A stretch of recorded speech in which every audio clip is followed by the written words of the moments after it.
ఇప్పుడు చెప్పండి, ఎందుకు దేవుడి సన్నిధిలో సంతోషంగా ఉండాలి? ఆమేన్. ఎందుకు దేవుని సన్నిధిలో సంతోషంగా ఉండాలి అంటే, దేవుని సన్నిధిలో సంతోషం ఉంది, దేవుని సన్నిధిలో ఆనందం ఉంది, దేవుని సన్నిధిలో సంపూర్ణమైనటువంటి దేవుడి దగ్గర నుంచి వచ్చేటువంటి శాంతి సమాధానాలు దేవుని సన్నిధిలో ఉన్నాయి. హల్లెలూయా. ఎవరైతే దేవుని సన్నిధిలో సంతోషంగా ఉంటారో, ఎవరైతే దేవుని సన్నిధిలో ఆనందంగా ఉంటారో, ఎవరైతే దేవుని సన్నిధిలో నిశ్చింతతో ఉంటారో, వారి జీవితాల్లో దేవుని సన్నిధిలో ఉన్నటువంటి సంతోషము సమాధానము వారు పొందుకోగలుగుతారు. హల్లెలూయా. చెప్పాలి గట్టిగా, హల్లెలూయా. దుఃఖముతో, బాధతో, ఏడుపుతో ఎవరైతే ఉంటారో, దేవుని సన్నిధిలో అన్నీ నాకున్నాయి, దేవుడు అన్నీ నాకు ఇవ్వడానికి ఏర్పాటు చేసిన స్థలం మందిరం అని వారి జీవితాల్లో అవగాహన లేదు వారికని అర్థం.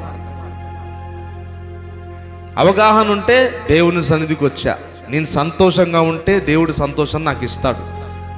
దేవుని సన్నిధిని వచ్చా, నేను ఆనందంగా ఉంటే దేవుడు శాంతి నాకు ఇస్తాడు. దేవుని సన్నిధిలో అన్నీ ఉన్నాయి అని అవగాహన ఎవరికైతే ఉండదో వారు దుఃఖంతో ఉంటారు, వారు బాధతో ఉంటారు, వారు ఏడుస్తూ ఉంటారు. వారు దేవుడి సన్నిధిలో వచ్చామా, చప్పట్టు కొట్టామా, పాట పాడామా, వెళ్ళిపోయామా. ఎందుకు? వారికి ఒక అవగాహన లేదు, వారికి ఒక సత్యము వారికి తెలియదు.